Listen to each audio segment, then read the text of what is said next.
Olá, rede! Bem-vindo ao nosso segundo episódio do Fire In Podcast, sua rede de informação sobre segurança e proteção contra incêndio. Boa noite, junto conosco hoje Paulo Renato Soares. Paulo Renato Soares é engenheiro mecânico, engenheiro de segurança do trabalho, também é técnico de segurança da Petrobras e fundador do canal Bombeiros Industriais. Boa noite, Paulo. Boa noite, pessoal. Boa noite. Para mim é um prazer muito grande estar participando desse projeto de vocês. Mais do que nunca, eu vejo como importante a gente estar tendo a oportunidade de falar sobre esses assuntos, né? A parte de proteção contra incêndio, a parte de toda essa parte que a gente vem falando já há algum tempo. E, enfim, fico muito feliz pelo convite e aí fico à disposição de vocês aí para a gente bater um papo sobre os assuntos da nossa área. Legal.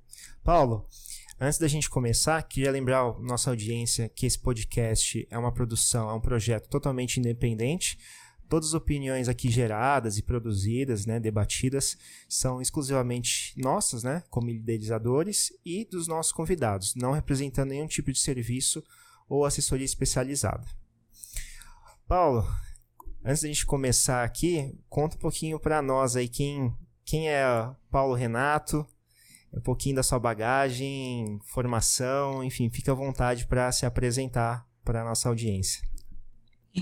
Então, Pedro, o Paulo já é um cara que já tem aí na área, né, experiência na área de segurança do trabalho, emergência, enfim, nessa área de proteção contra incêndio já há 12 anos.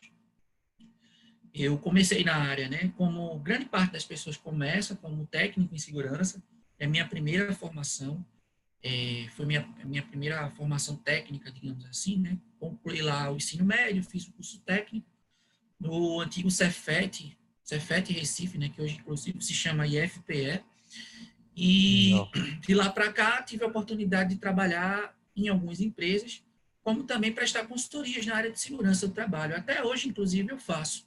Né? Às vezes aparece um treinamento, um documento, algo que você consegue assim, ajudar, né, digamos assim, você consegue, de fato, prestar uma consultoria. Mas a parte de segurança industrial, ela, desde a época que eu estudava ainda, eu já vinha tendo uma forte relação com essa área, né? Eu tive a oportunidade de ser bolsista, não sei se as pessoas conhecem, mas as instituições públicas, elas oferecem bolsas de estudo, de pesquisa, para alguns pesquisadores, né? Então, fui bolsista de iniciação científica, isso em 2007, 2006, 2007, era o que a gente chama de PIBIC, né? Fui PIBIC técnico, e nesse PIBIC técnico a gente desenvolveu um sistema de gestão de análise de risco para uma indústria de bebidas, aqui da região de Recife, que é justamente onde eu resido. Foi um trabalho bem legal, ele inclusive me serviu como pesquisa, também como estágio também, né? Tá. E aí, nesse meio tempo, aí eu saí, né? Concluí o estágio, fui convidado a trabalhar numa empresa de logística. Meu primeiro emprego na área sempre foi na área de segurança do trabalho. Já trabalhei, nunca trabalhei em outra área na vida. Eu trabalhei na FedEx, né? Na época não se chamava FedEx Brasil, ainda se chamava Rapidão Cometa. Eu não sei se na região de vocês ainda existe, né? Ainda existe. Muito usado ainda, inclusive. Pois é. Aí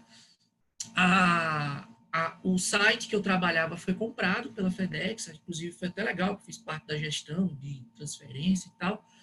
E aí, enfim, cheguei a dar aula também, dava aula em curso técnico, enfim, fui trabalhar, trabalhei na Secretaria de Educação aqui também, aqui no estado, né, dando aula na área de segurança também.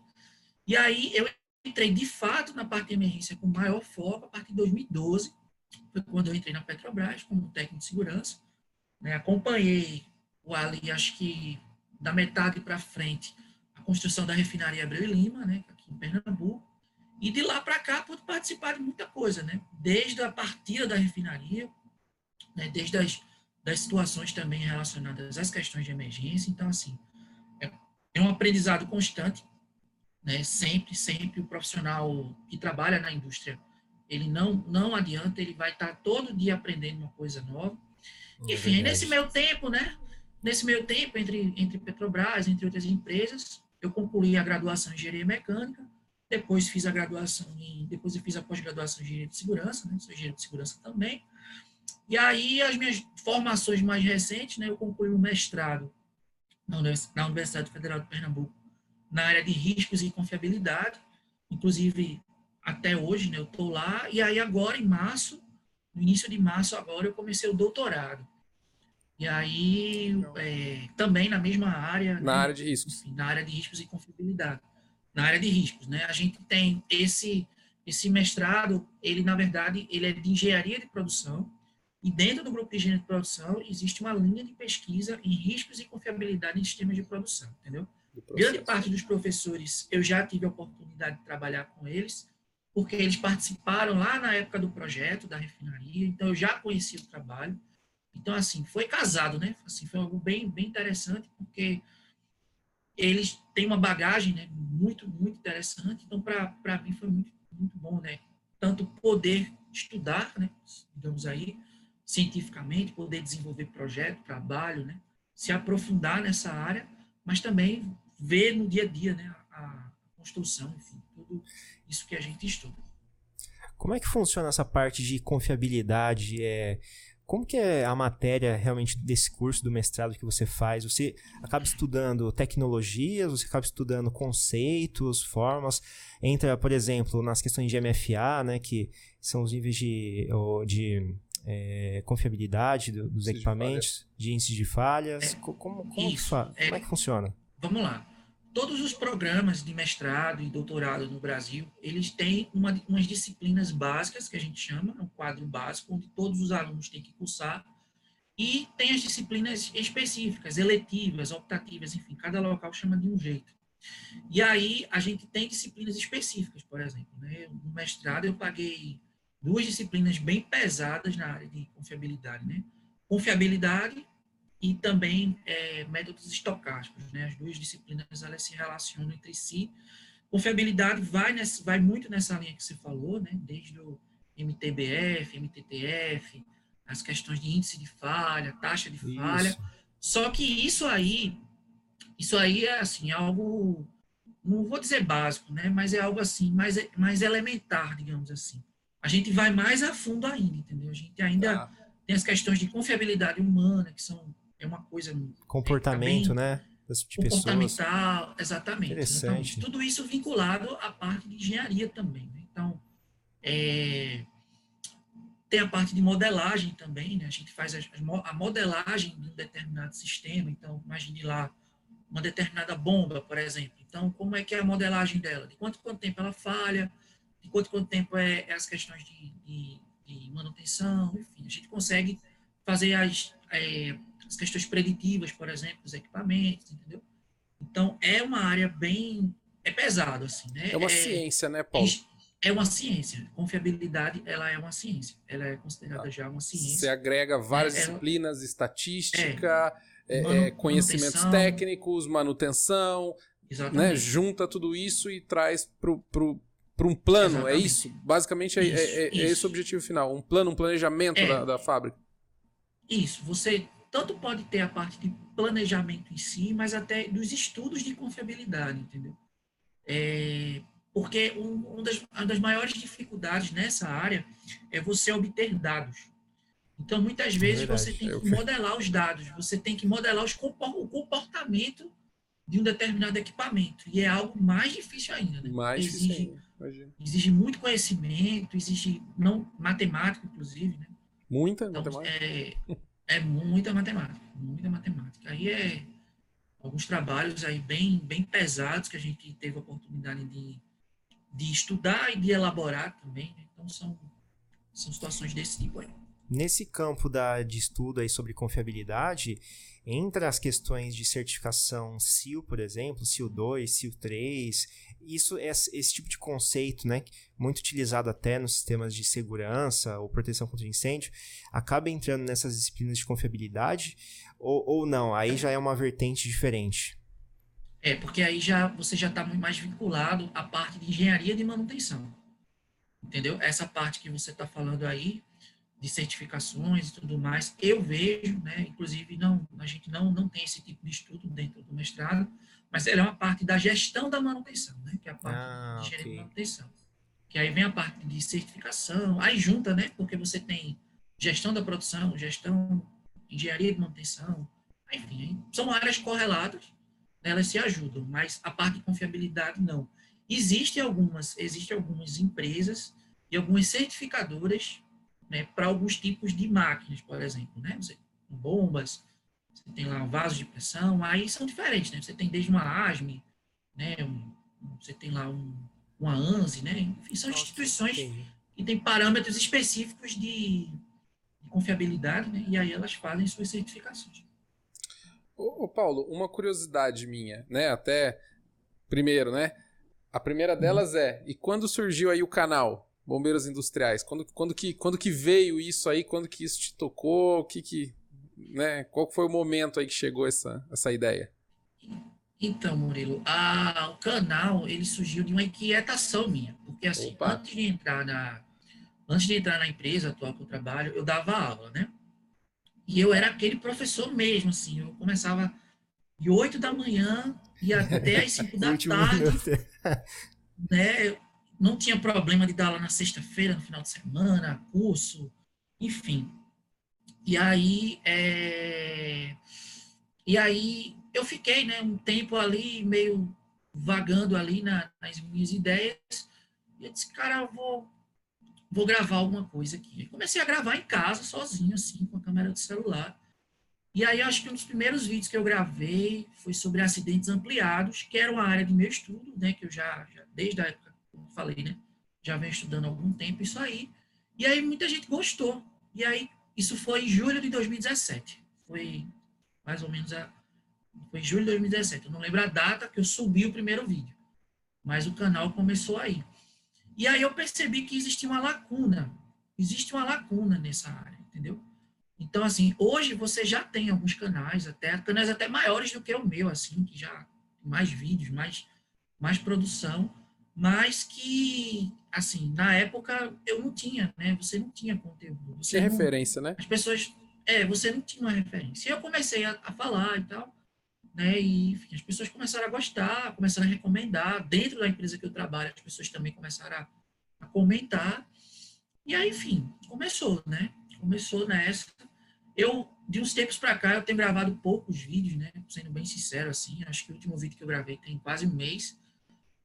Mas, assim, sempre quando eu coloco, há uma repercussão legal, as pessoas gostam e tudo mais.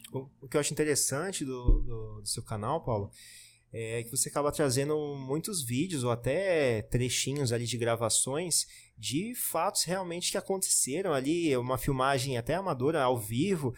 E aí isso realmente é interessante para ver o quantas coisas, às vezes até absurdas, né, que a gente... que se existe, depara que se no depara, dia a dia. que, né, você nem acredita, né, que eventualmente a pessoa fez aquilo.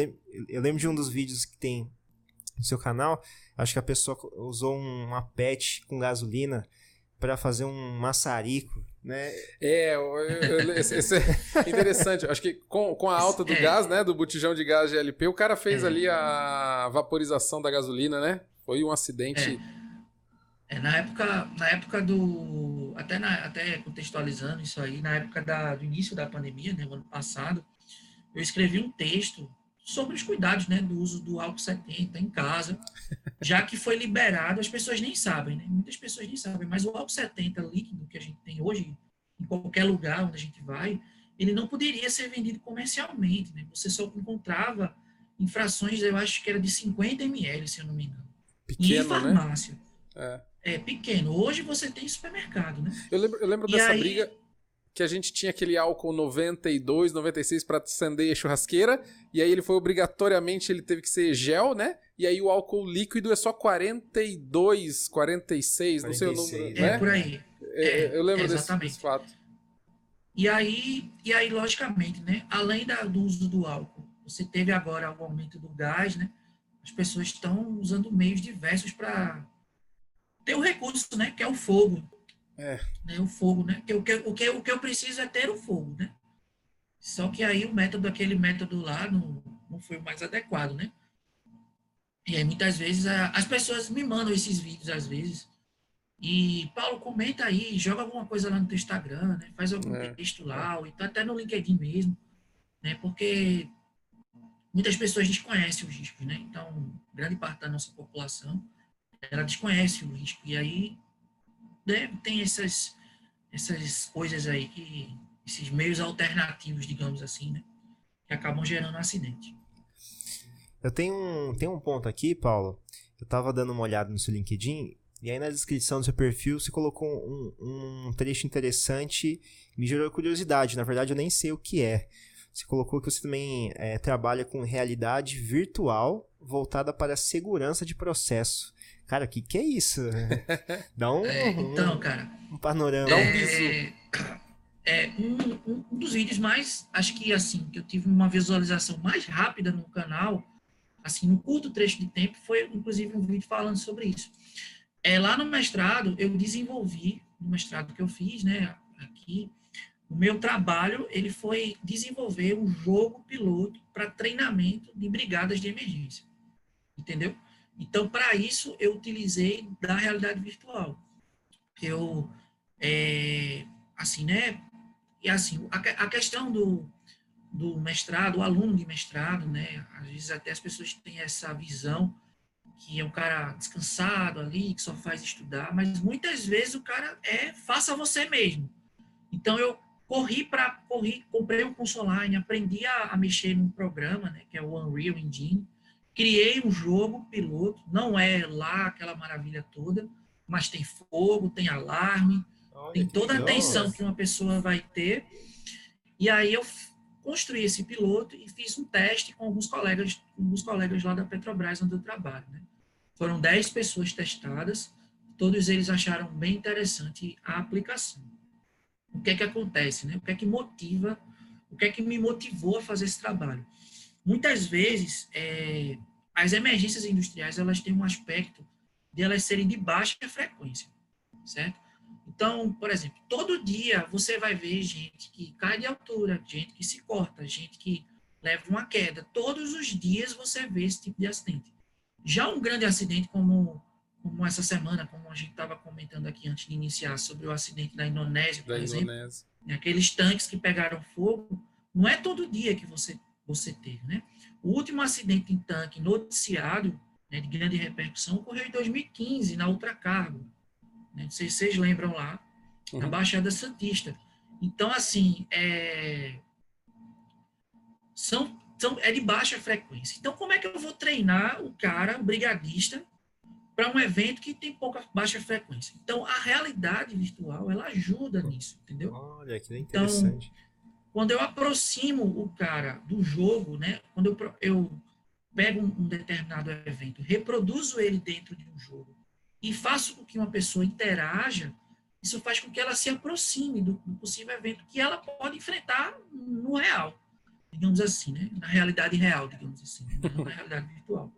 Então, assim, a ideia do trabalho é essa. Agora, muitas vezes a gente tem algumas pessoas fazendo confusão em relação a isso. As pessoas, por exemplo, acham que você vai substituir os treinamentos convencionais, e isso não é verdade. Não entendeu? é verdade, né? Então, assim, é uma coisa que eu friso no meu trabalho, né? Depois aí, se as pessoas quiserem, eu posso mandar o link lá onde está o trabalho para as pessoas lerem. Legal, com certeza. Apesar de ser um trabalho de mestrado, ele não é complicado, ele é ótimo de ler. Eu procurei fazer algo bem tranquilo para que qualquer pessoa entenda, né? Procurei não usar todos os rigores da academia, inclusive é uma orientação da minha própria orientadora, né? Ela sempre fala, não escreva para que qualquer pessoa entenda. E aí, mas assim, quando a gente fala disso, não vai haver uma substituição. Os treinamentos convencionais, eles têm que acontecer. O cara tem que vestir a roupa de verdade, ele tem que usar um conjunto autônomo de verdade, né? Ele tem que escutar o rádio dele, né? Ele tem que fazer uma comunicação, mesmo que simulada, mas que esteja mais próxima do real. Ele tem que treinar no ambiente industrial também, ele olhando os equipamentos, mesmo que não tenha fogo, mas para ele ter a dimensão dos equipamentos, aonde eles estão localizados. Então, assim, a gente é sempre muito importante. A realidade virtual, ela não vem substituir, ela vem, mais uma vez, auxiliar, vem mais uma vez dar o apoio, né, para que as pessoas possam cada vez mais Legal. estarem juntos, né? Interessante. Ô Paulo, uma dúvida. Eu vi no seu currículo também que você é professor da Universidade Petrobras. Não conhecia também, né? Não conheço com maiores detalhes. O que é essa universidade? O que você faz lá? É mais conhecida como a UP, né, particularmente. É uma universidade corporativa da Petrobras. Ela é voltada para os funcionários, né? Então, com o advento até da pandemia, inclusive, forçou muito as empresas a irem para o virtual, mas até 2018, eu acredito, 2019, existe um prédio da Petrobras, né, lá no Rio de Janeiro, fica próximo ao centro, fica próximo ali da prefeitura, e lá você tem as salas de aula, são salas de aula, entendeu? Então, às vezes, tem eventos que a empresa faz, congressos, seminários, e também tem aula, entendeu? Então, eu já tive a oportunidade lá de algumas vezes dar aula sobre a parte de incêndio, entendeu? Então, sempre quando tem eu e tem outros professores também, tem um grupo, na verdade, né? Um núcleo, digamos, pedagógico, e aí, desde 2018, que aí eu sempre estou apoiando a UP, né? Tanto com a construção de conteúdos, né? Então, tanto com aulas mesmo, né? Aulas de verdade, né? Com as pessoas, como na construção de conteúdos, consulta também, geralmente, às vezes, alguém entra em contato para perguntar qual seria a melhor forma, entendeu? Então, assim, não é professor daquele professor como eu era antigamente, né? Mas, assim, é alguém que vai estar sempre à disposição para poder lecionar sobre os assuntos que a empresa, porventura, tem interesse. Né? Você é praticamente um consultor aí do pessoal na área de segurança aí. Estou muito longe ainda, tá? Assim, na empresa tem gente muito fera. Se um dia eu chegar a metade dos consultores que nós temos, eu já estou muito feliz, assim. Na verdade, eu sou muito contente já com o que eu faço, mas, assim, digamos que seja isso, tá? Vamos colocar assim, eu esteja trilhando esse caminho, né? Talvez se eu chegar lá, quem sabe. Mas, assim, a nossa equipe técnica, ela é boa, ela é bem interessante, são profissionais muito dedicados, então é sempre legal. Eu gosto desse tema sobre plano de segurança, e esse ponto que o Paulo tocou sobre a pessoa não ter o hábito, né, não estar treinada a todo tempo, né, de fazer aquele procedimento, é algo super importante, porque o evento ele ocorre da forma inesperada, no momento inesperado. Quando você tá ali batendo ponto para ir embora, quando ele acontece. Onde tem um evento. Né? O Paulo fez um comentário, principalmente na hora que ele tá falando do simulador, e veio muito na minha cabeça, se a gente pegar hoje uma das indústrias que a gente tem aqui no Brasil, não só no Brasil, no mundo, né? Mais próximos ali, com o menor número de erros ou de acidentes, vamos trazer a aeronáutica, por exemplo, né? A galera treina muito, lógico que tem todos os treinamentos práticos, tudo isso, mas também tem os simuladores e tem todo o evento virtual. Então, né, eu acho que cada vez mais que a gente se aproxima desse tipo de indústria, é onde a gente está aprimorando, gerando conhecimento, gerando tecnologia, principalmente novas formas dessa galera treinar, praticar e estar mais próximos aí da situação real. Eu acho que dá pra gente fazer um comparativo. A indústria, na minha opinião, ainda tem muito a aprender com a área aeronáutica, na minha opinião, tá? E com a área nuclear também, que é outra área que possui uma confiabilidade muito alta. Os processos de indústria nuclear também são processos muito, muito altos. Eu nunca cheguei perto de trabalhar nada com um avião, mas uma vez aí eu entrei numa paranoia, comecei a comprar tudo de avião. E aí, tudo. E aí, acho que eu fiquei, uns 6 meses, acho que eu li, sei lá, uns 4, 5 livros, né? Porque, de fato, a gente tem muito a aprender com eles, né? São coisas bem específicas, né? Bem legais. Um ponto, não sei se vamos lá, me corrija aí como, né, especialista em emergências industriais. Uma das ferramentas que você usa é a curva de Bradley, certo? No caso da aeronáutica, a gente pode dizer que essa indústria está mais à frente na curva de Bradley do que outras indústrias. Com certeza. Eles já estão na interdisciplinaridade, né? Na interdependência. Já estão e também está vinculado ao processo, né?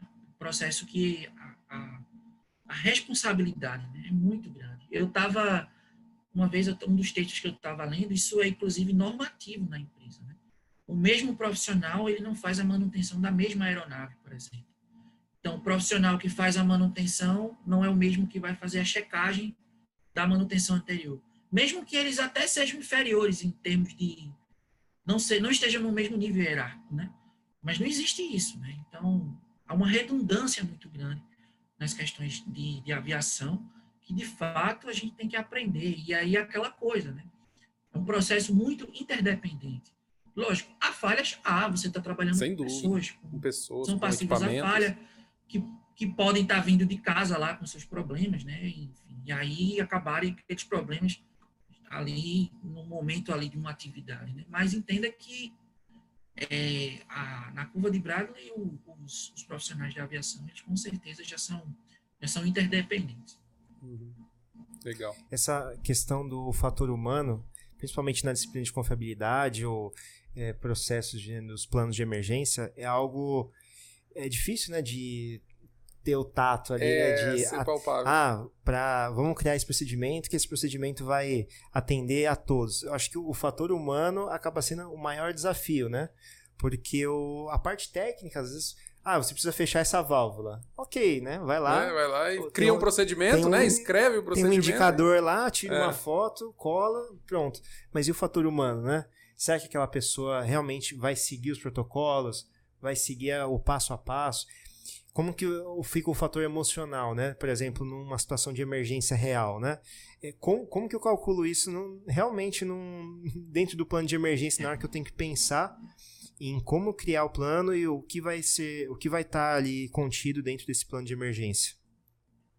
Exatamente. As emergências industriais, elas têm essa característica de, quando elas acontecem, elas não são facilmente compreendidas no momento zero que acontece. Por exemplo, eita, teve um incêndio, aí o incêndio está lá acontecendo, mas muitas vezes você não entende o que gerou aquele incêndio, né? Há uma necessidade de entender, do entendimento, ele demora a vir. Então, assim, isso é normal, inclusive, né? Mas quando a gente treina, quando a gente tem um plano de emergência bem feito, quando a gente conhece as instalações, isso fica mais fácil.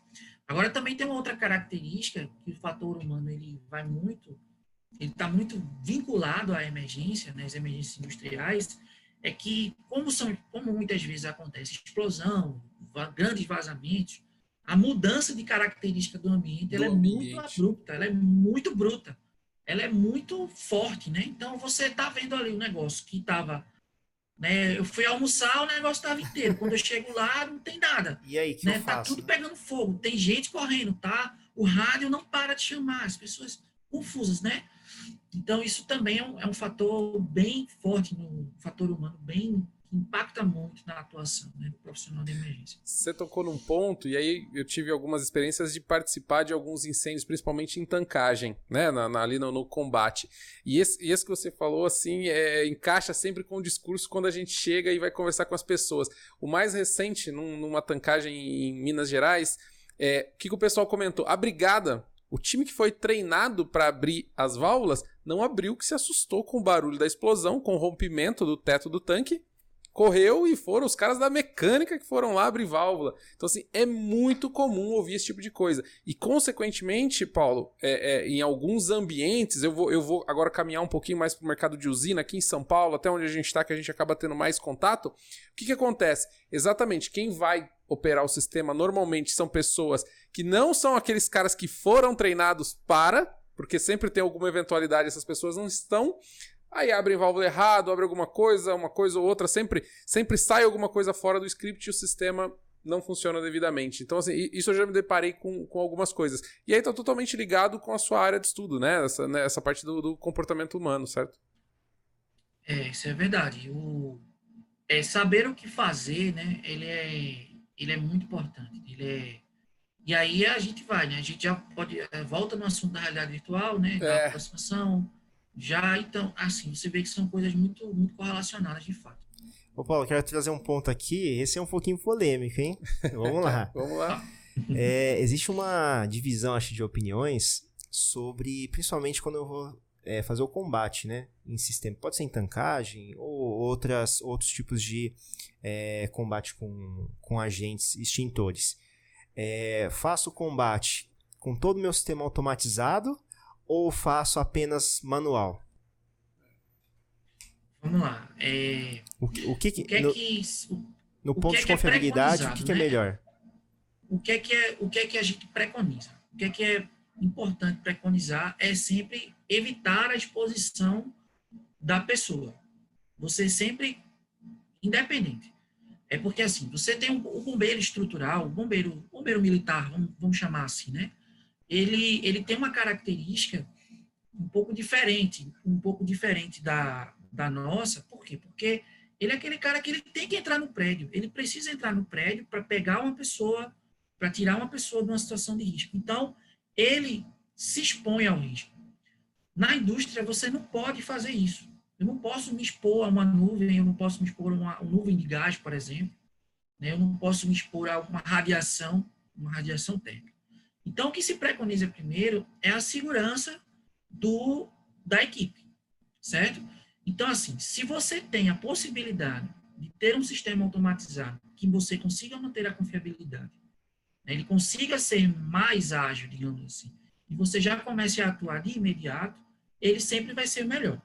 Agora, vai ter situações em que você vai precisar da pessoa. Você vai precisar da pessoa. Então, imagine, por exemplo, na condução de uma viatura de emergência.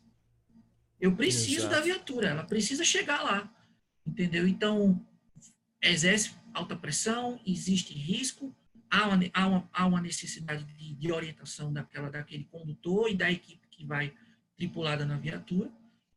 Eles têm a possibilidade, inclusive, de se expor mais, porque vão chegar mais próximo, mas é sempre muito importante fazer sempre esse balanceamento entre a exposição e de fato o que é que se tem que fazer, né? Então, vou dar um exemplo aqui. Por exemplo, você tem uma bomba de carga de uma unidade produtora de gás natural, por exemplo. Então, é aquele tipo de situação em que, se vaza o produto, a pressão ao qual ele está, a temperatura de trabalho, ele já vaza pegando fogo, já vaza na pior condição, certo? Então, eu não tenho como, muitas vezes eu não vou conseguir colocar uma equipe próxima. Não vou conseguir ter uma equipe próxima ali para um ataque direto, digamos assim. Eu vou ter que usar uma estratégia, né? Se eu não tiver recurso automatizado, eu vou ter que usar uma estratégia para chegar ali e conseguir confinar aquela situação, né? Lembrando que você pode ter outras situações que podem estar junto, porque você pode ter um efeito dominó, entre outras situações. Agora, por exemplo, se há a possibilidade de eu instalar um sensor de temperatura com um sistema de dilúvio voltado para as partes frágeis dessa bomba, que geralmente é o selo da bomba. Então, beleza. Quando a temperatura subir, a água vai ligar e acabou, né? Vai ficar contido ali. Talvez você até tenha vazamento do gás, né, coisa desse tipo, mas você vai ter ali. Então, assim, eu não diria o que seria melhor, né? Rolei e não falei, né? Mas, assim, o que é melhor, na minha visão, e a visão de, assim, né, grande parte das pessoas que trabalham com isso, é a preservação do combatente, né, da pessoa, do brigadista, do bombeiro, seja quem estiver de frente, né? E aí, de fato, por isso que às vezes é muito importante que o líder daquela emergência, ele conheça o cenário, entendeu? Ele sabe que lá no meu estudo de risco, por exemplo, a possibilidade de radiação de queima de um tanque superfície total é de 50 metros. Então, ele sabe que, eu vou ajustar a minha equipe para ficar de 50 metros para trás, entendeu? E a partir do momento que a situação fosse desenrolando, fosse desenvolvendo, eu posso ir fazendo as aproximações e tudo mais. Mas, assim, entenda que há essa questão, né? Proteção das pessoas com a necessidade de combater o quanto antes, né? Para que você não tenha o alastramento da sua emergência. Boa. Mais uma aqui? Vai lá. A gente falou bem superficialmente sobre plano de emergência, alguns pontos específicos, mas como que a gente começa, Paulo?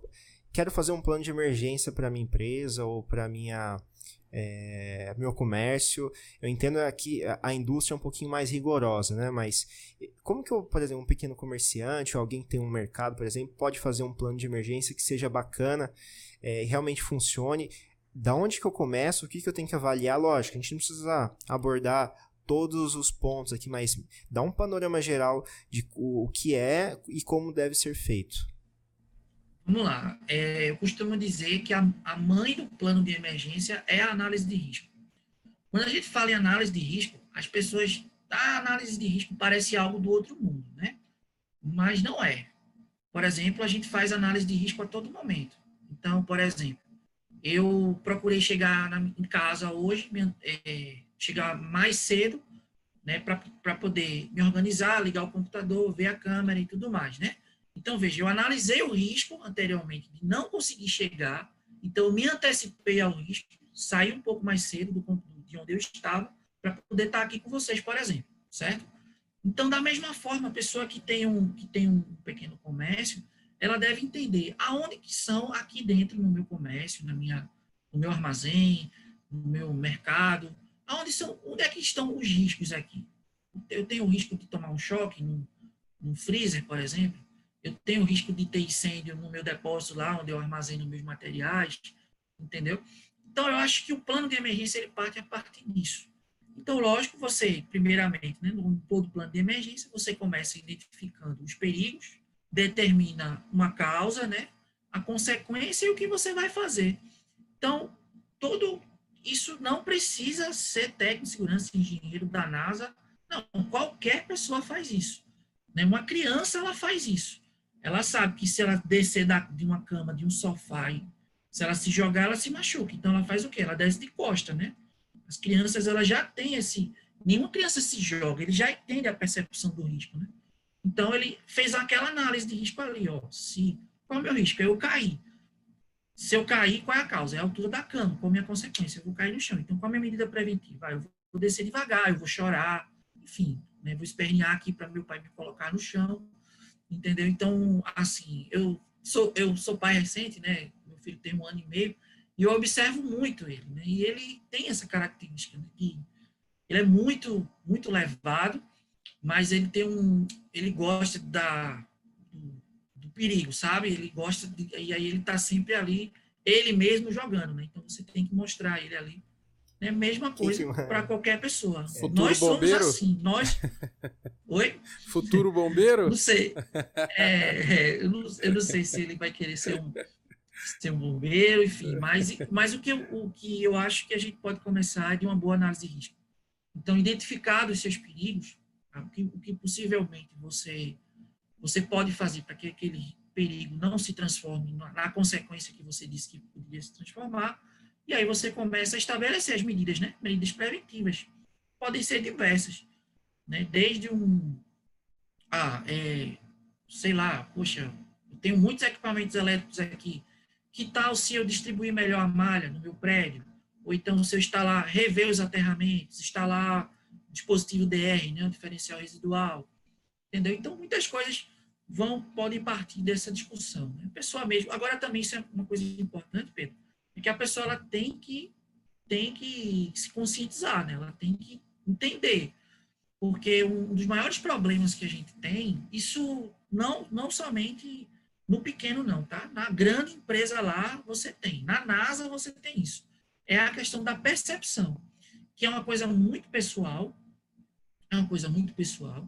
né? É algo que é muito pessoal, é pessoal. Cada pessoa percebe o risco de uma forma. De uma forma diferente. Então, assim, é sempre importante trabalhar isso também, né? As pessoas também conhecerem os riscos que as rodeiam. E tá também ligado com o nível de confiança que a pessoa tem no trabalho. Eu acho que tá totalmente ligado, né?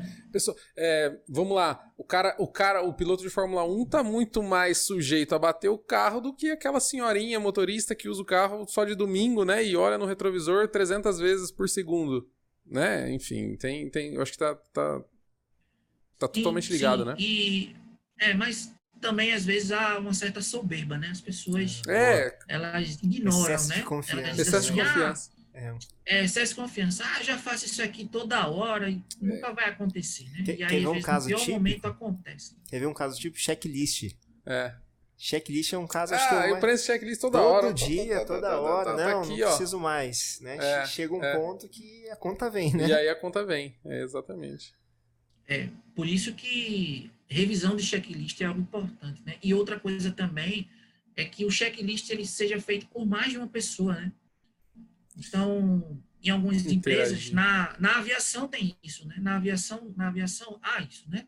O funcionário que faz a manutenção não é o mesmo que vai checar os itens. Vem outra pessoa e checa os itens, entendeu?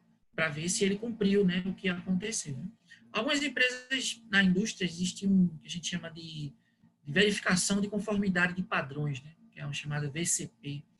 É uma auditoria bem utilizada, eu acho bem legal, que é você simplesmente pegar o padrão que a pessoa conhece ou deveria conhecer e perguntar a ela, né? Perguntar a ela o que é, né? Já que você fez isso, fez Que isso, é? beleza. Então, aí você dá uma pontuação para ela, né? E você aproveita aquele momento, inclusive, para conversar. Você gostaria de modificar alguma coisa? Você acha que a gente poderia melhorar um ponto? Então, esses momentos de auditoria, né, para verificação de padrão, isso é um exemplo que eu dei, são bem interessantes também. Legal, legal. Ô Paulo, queria estender um pouquinho agora, voltando aqui para nossa audiência, tem uma galera aí de incêndio, né? Vamos um pouquinho. Aí, esse é um ponto, né? Até o próprio nome do canal, Bombeiros Industriais, o que você tem aí? Como é que você entrou nessa parte de incêndio? Isso faz parte, de alguma forma, da sua linha de estudo, né? Da tendência que você estudou, ou não? Da onde saiu aí o Bombeiros Industriais? Então, bombeiros industriais, ele saiu da... Porque, assim, eu faço parte de uma das equipes de turno da refinaria que eu trabalho, entendeu? Brigadista. Então, porque assim, a Petrobras, né, elas têm os brigadistas, tem os técnicos de segurança que fazem parte da brigada, algumas unidades possuem bombeiros civis, mas a coordenação da brigada, ela é feita por um profissional Petrobras, certo? Certo. Então, eu participo da coordenação de um dos grupos de turno.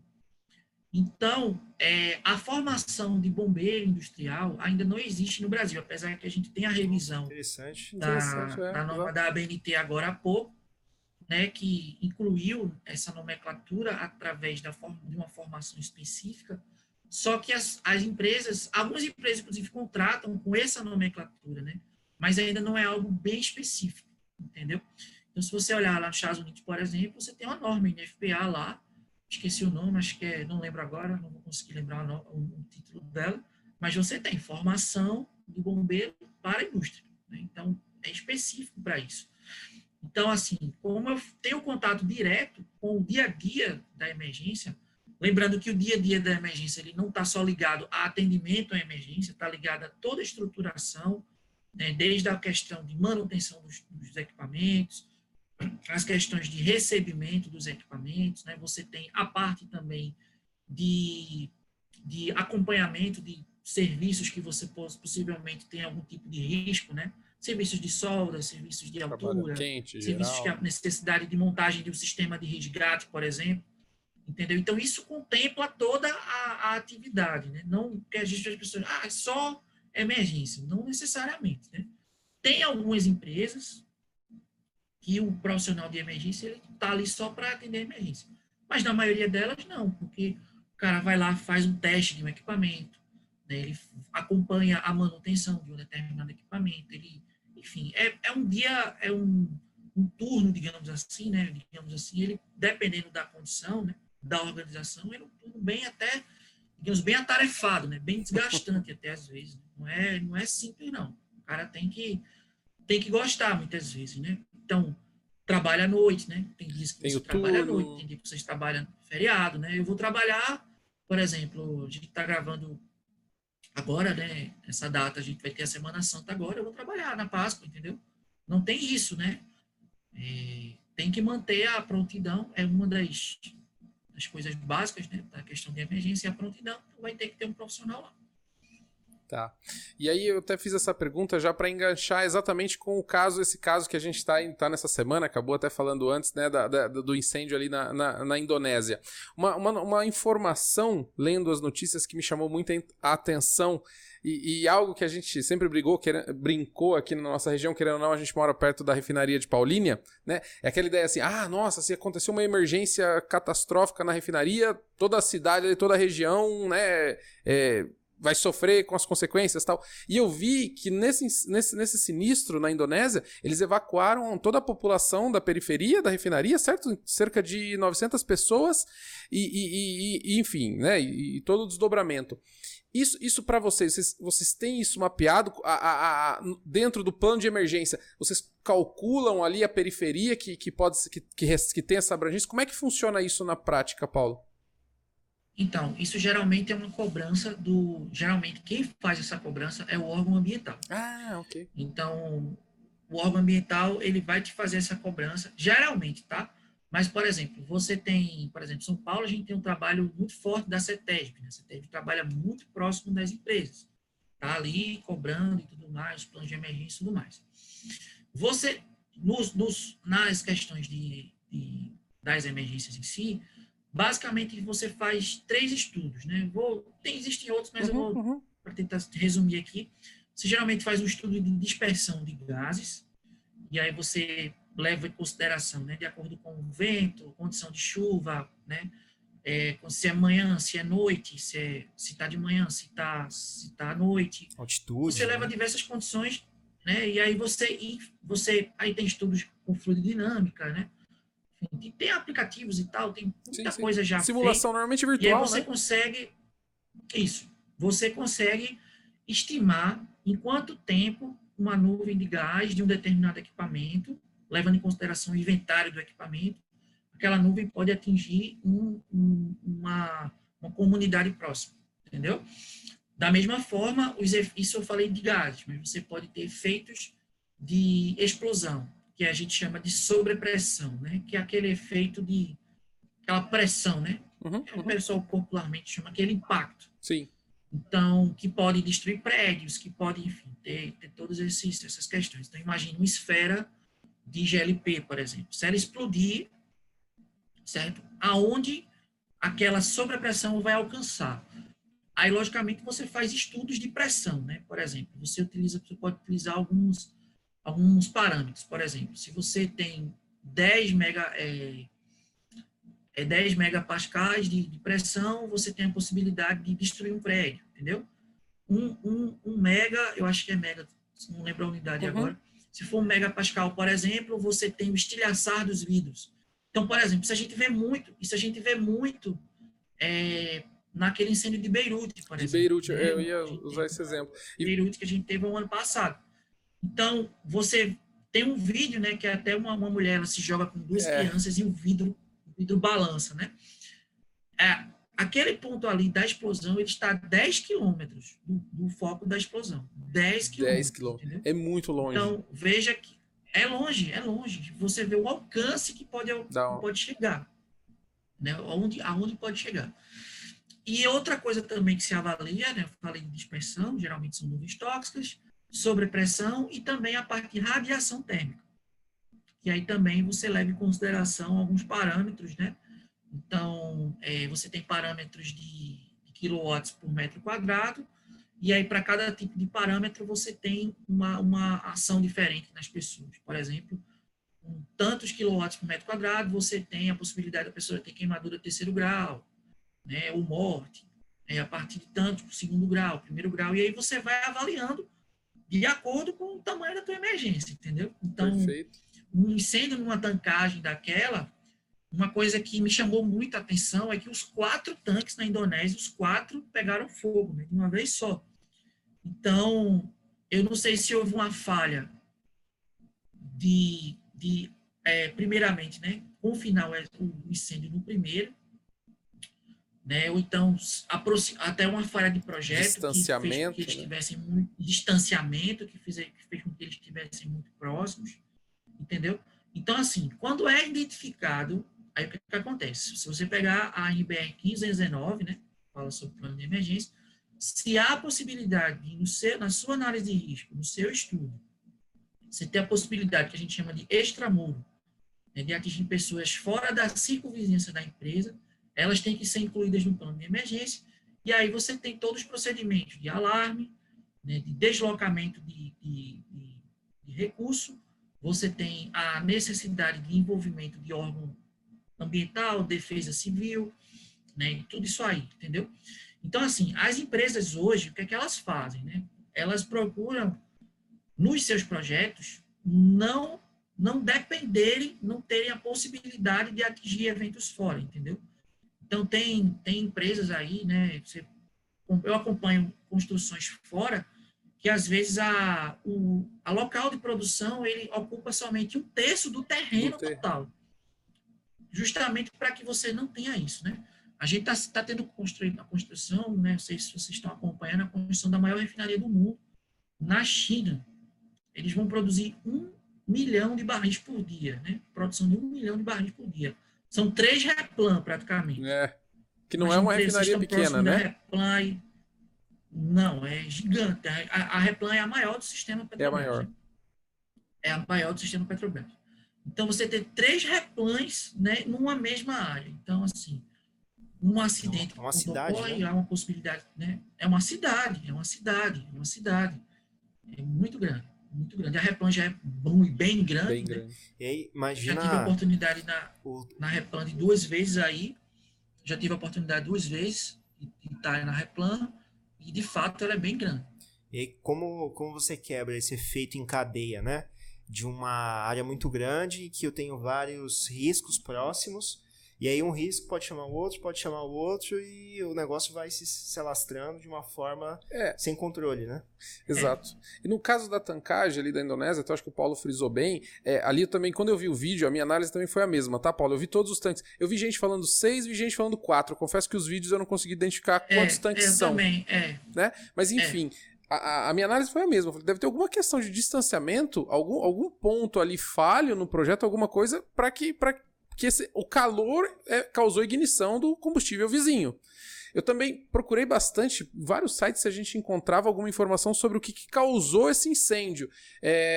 Não achei nenhuma notícia, não achei nada sobre, mas eu li muito que chovia e que tinha muitos raios, né? Incidência de raios, que também é uma fonte bastante conhecida aqui no Brasil. A gente tem uma série de eventos aqui no Brasil causados por raio, salvo engano, a própria Replan, 92, foi um raio no tanque de diesel. 3. Enfim, vários outros, alguns de usina aqui no interior, São Paulo, Minas, todos voltados com raios. E a gente está no Brasil, que é o país que tem a maior incidência de raios do mundo, né? Isso é verdade. Assim, os projetos hoje eles já são bem desenvolvidos, né, para conseguir, enfim, suportar as descargas atmosféricas, né? Você tem você tem a utilização às vezes quando o combustível é muito volátil, você tem a questão da desacochão de nitrogênio, você tem sistemas de dispersão próprios, canalizados, né, que não vão diretamente para o atmosférico. Os próprios tanques, eles são, principalmente os tanques, eles já servem como estrutura de raio, né, de proteção, né? A própria estrutura do tanque. Né, a própria estrutura do tanque ela já é construída para suportar, né, para dispersar para o solo aquela descarga. Então, assim, muitas vezes, assim, lógico, tem questões também de manutenção. Né? Então, sem dúvida. Às vezes, uma válvula de pressão e alívio que não funciona de forma adequada, ela começa a emanar gases, né? E aí o raio, ele acerta mesmo, ele tem a possibilidade de acertar justamente aquele ponto ali, né? Aquela micro-região, né? Mas o calor disperso é muito alto e a possibilidade de inflamar é muito rápida. Então, isso geralmente acontece. Paulo, eu queria aproveitar seu conhecimento, sua experiência aí nessa área há tanto tempo. Qual que foi uma situação assim muito marcante para você? Pode ser até dentro do seu canal do Bombeiros Industriais, que te chamou muita atenção para trazer como experiência aqui para nós e para quem estiver nos ouvindo, enfim. Tem algo que te marcou muito? Eu acho que a principal é essa questão eu acho que o desenvolvimento do meu mestrado, eu acho que foi algo muito bom, sensacional, assim. pude ter um conhecimento muito grande nessa área. Conversei com muita gente fora do país, né, contatos com muitas empresas que desenvolvem simuladores. Ainda hoje eu recebo pessoas vêm através do LinkedIn, né, e dizem, Paulo, eu encontrei o teu trabalho lá, eu vi um vídeo teu lá falando sobre o assunto. Eu acho bem legal. Eu acho também que outra questão bem marcante, eu acho, assim, vamos dizer, na minha carreira, né, falando até, inclusive, até da empresa que eu trabalho, é você ter acompanhado a construção de uma unidade industrial, né? A industrialização do Brasil, ela ainda é um pouco antiga. Grande parte das indústrias que nós temos hoje aí são da década de 70, 80, né? Então, assim, ter a possibilidade de acompanhar uma construção de uma unidade industrial, para mim, é muito interessante. Tem outras coisas também que eu sempre gosto de fazer, e geralmente eu até levo para o canal, até fazer os estudos dos acidentes, né?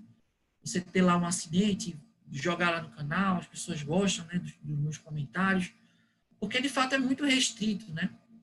E às vezes as pessoas não têm essa dimensão. Então, eu acho que esses 3 exemplos aí, eu acho que ilustram bem, né, como a minha área profissional, ela influencia diretamente no conteúdo que eu posto. Tem um videozinho acho que no seu Instagram, que mostra um rapaz, acho que estava correndo com um caminhão cheio de cilindro pressurizado, né, andando assim bem loucamente no trânsito, e aí esse caminhão vem a bater, os cilindros rolam pelo chão e o negócio parece cena de filme, né?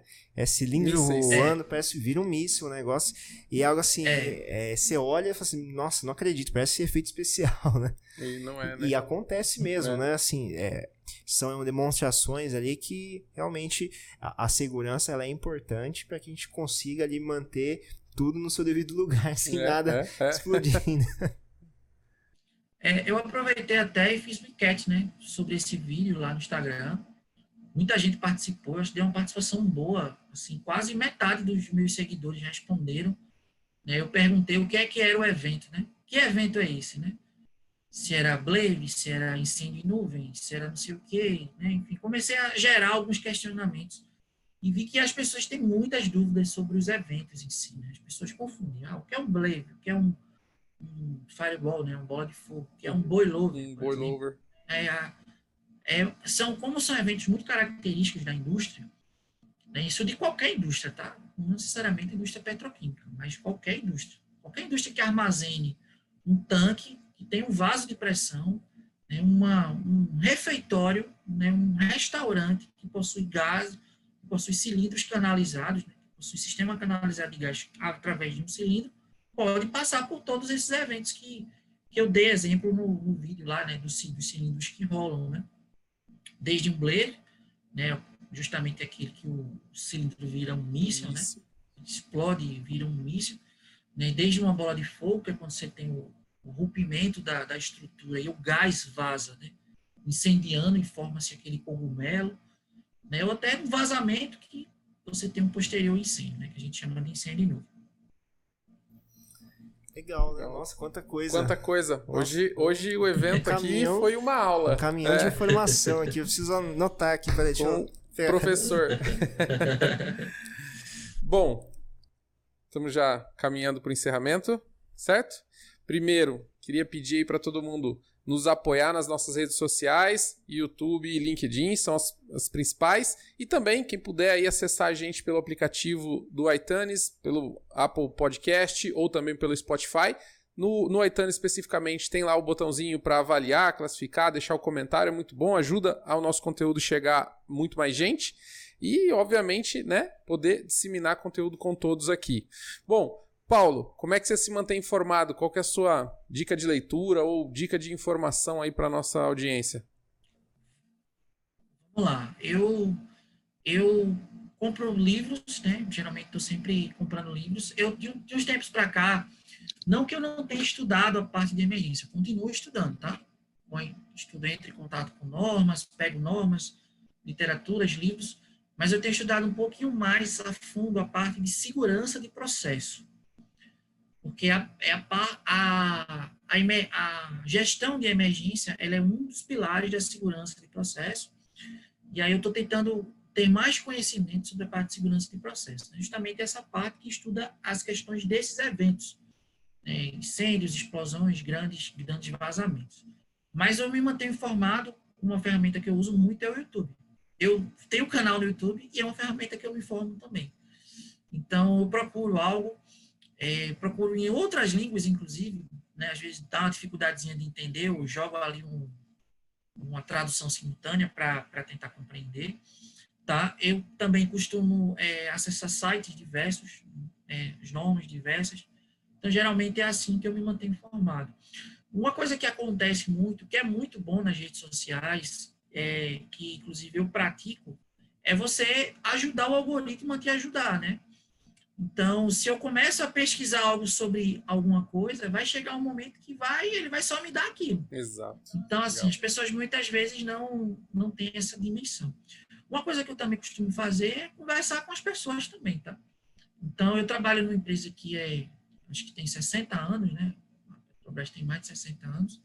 E eu não tenho problema, não. Eu pego lá para um colega aí da Replan aí, não sei se você conhece o Baldória, tem até um canal no YouTube agora, né? Aparecido Baldória, se aposentou agora. Mas toda semana, Baldória, me explica isso aí. Ele não tem problema, não. Ele explica, ele é super bem tranquilo, né? Um cara, muito gente boa.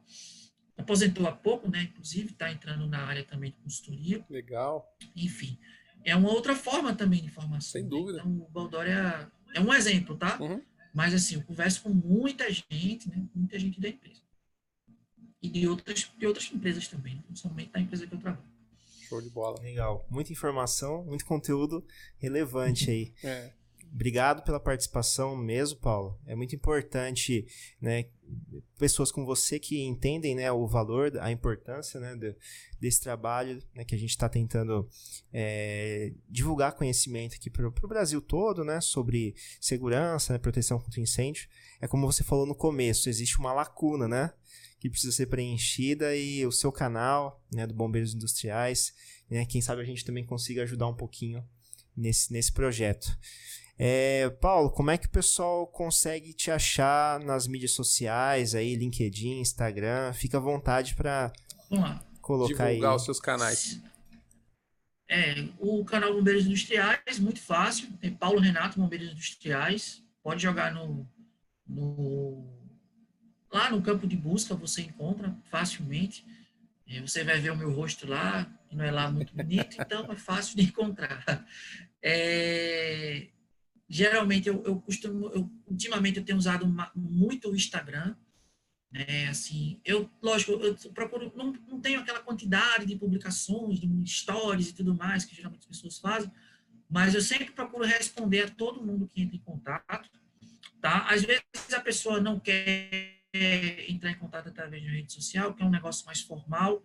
Também tem o meu e-mail, né? industriaisbombeiros@gmail.com. Também respondo todos, tá? E também tem as outras redes, né? Também no Facebook, como também no LinkedIn, que inclusive foi onde nosso primeiro contato foi através do LinkedIn. Eu gosto muito do LinkedIn. Eu tinha um certo preconceito, vou ser bem sincero, mas eu teve um colega inclusive que me acompanha nas redes também, o Carlos Felipe, né? Aproveitar e mandar até um abraço para ele, gosta muito desse conteúdo de emergência. Ele, cara, meu irmão, você tem que começar a escrever no LinkedIn, cara. Você tem muita coisa aqui que às vezes o cara não quer ver um vídeo, o cara quer ler um texto. Exato. Né? O cara quer estar mais próximo de você por um chat, por exemplo. Aí quando eu comecei a postar mais coisas no LinkedIn, e o LinkedIn cresce bastante, né? Eu acho que eu já estou passando mais de 5.000 seguidores aí. Então, assim, para quem vem trabalhando há aproximadamente um ano e pouco no LinkedIn, para mim já é bem relevante. E é isso. E aí fico à disposição, né? Não se acanhe, né? Eu não sou nenhuma estrela, eu sou um cara super tranquilo, super acessível, tá? Posso demorar para responder, mas eu sempre vou procurar responder a todos aí, sem problema. Show de bola, show de bola.